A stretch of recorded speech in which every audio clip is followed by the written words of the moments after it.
Right. போன video viral ஆனதும் புதுசா ஒரு ப்ராடக்ட் இறக்கிட்டான். இதுக்கு என்ன பண்ண போறானோ? போன தடவையாவது எனக்கு கலர்ஃபுல்லா குழுக்கா வேஷம் போட்டு விட்டான். இந்த தடவை என்னைய ஹாரருக்கு மாத்திட்டான். ஏதோ நன்னுன்னு பாட்டி பேயாமே. நடுராத்திரியில கொண்டு போய் எந்த சுடுகாட்டுல விட போறானோ? ஆனா என்ன காஸ்டியூம் போட்டாலும் இந்த கவட்டைய கழுத்துல மட்டும் விட மாட்டேறான்டா. போன வீடியோல ஆலமரம் வந்தேன்னு சொல்லிட்டனாமா. இந்த தடவை சிவி சிங்காரிச்சு WWE ஷான் மைக்கேல் மாதிரி ஆயிட்டான். என்ன இப்படி ஆடுறான்? அவ்வளவு பைத்தியம் மாப்பிள்ளைக்கு. இந்த புது ப்ராடக்ட் கிட்ட பேச்ச கொடுப்போம்.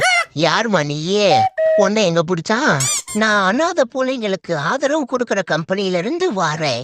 எதுக்கு? என்னைய காப்பாத்தவா? உன்னைய எதுக்கு காப்பாத்தணும்? கரெக்ட் தான். இனிமேல் உன்னையவே காப்பாத்த முடியாது. அப்புறம் எப்படி நீ என்னைய காப்பாத்துவ? என்னங்க சொல்றீங்க? ஃபேஷன் ஷோக்கு ஆள் எடுக்கிறோம், 3 வேளை சோறு, பிக்கப் டிராப்புக்கு காருன்னு சொன்னாங்க.